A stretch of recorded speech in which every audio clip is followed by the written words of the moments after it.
অনেক খালটার মধ্যে পানির মধ্যে অনেক সময় অনেক বোতল টোতল আছে, এগুলো ভেসে যাচ্ছে, প্লাস্টিকের বোতল, পলিথিন কাগজ, টিস্যু পেপার সহ আরো বিভিন্ন। অর্থাৎ আমরা যারা এখানে আসি, পার্কে আসি, হয়তো পানিটা কেন ফেলে দিলাম খালের মধ্যে। আপনাদের কাছে আমার বিনীত অনুরোধ থাকবে যে এখানে আপনারা যারা উপস্থিত আছেন সকলে আপনারা যখনই যার সাথে দেখা হবে দয়া করে প্রত্যেককে বলবেন যে খালের মধ্যে আমরা এগুলো ফেলবো না।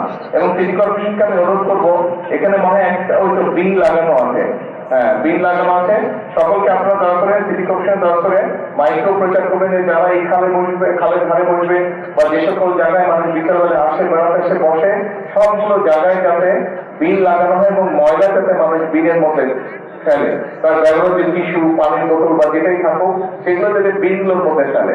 এই কথাটা বলার কারণ হচ্ছে যে দেখুন, এই যে এখানে একটা পাইপ দেখা যাচ্ছে, এটা কিসের পাইপ? খালের সাথে এসে যুক্ত হয়েছে পানি। কিসের পানি? বাসা বাড়ির ব্যবহারের পানি। আচ্ছা, বাসা বাড়ির ব্যবহার পানি সিটি কর্পোরেশনের কাছে আমি অনুরোধ করবো যে আমরা সেটা ড্রেনেজ সিস্টেম করুন, কিন্তু পানি বা সুয়ারেজ লাইনের কানেকশন গুলা খালের মধ্যে না রাখাই ভালো। এইগুলা যত কালে পরিবেশটা নষ্ট হয়ে যায়, এটা দূষিত হয়ে যায়।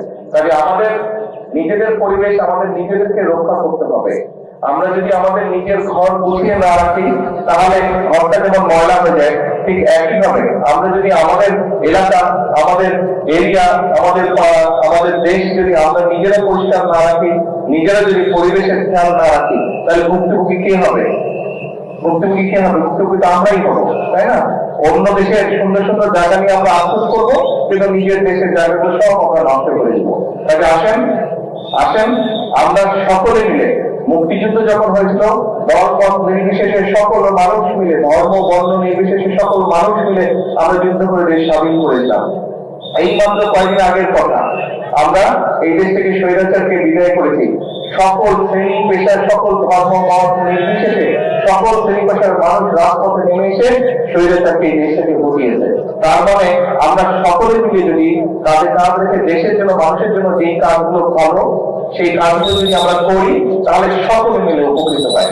আসুন আজকে বৃক্ষরোপণের দিনে আমরা সকলে মিলে প্রতিশ্রুতিবদ্ধ হই যে আমাদের দেশের পরিবেশ ইনশাআল্লাহ প্রত্যেকে আমাদের যে যার অবস্থান আছে সেখান থেকে আমরা চেষ্টা করবো আমরা যেখানে বসবাস করি, আমাদের আশেপাশের এলাকা, আমাদের ঘর বাড়ির আশেপাশের এলাকা, আমাদের অফিস আদালতের আশেপাশের এলাকা, আমাদের স্কুল কলেজের আশেপাশের এলাকা, আমাদের হাসপাতালের আশেপাশের এলাকাগুলো প্রত্যেকে আমরা চেষ্টা করবো পরিবেশটা যাতে নষ্ট না হয়, পরিবেশটা যাতে সুন্দর থাকে, ভালো থাকে, সেটার আমরা চেষ্টা করবো।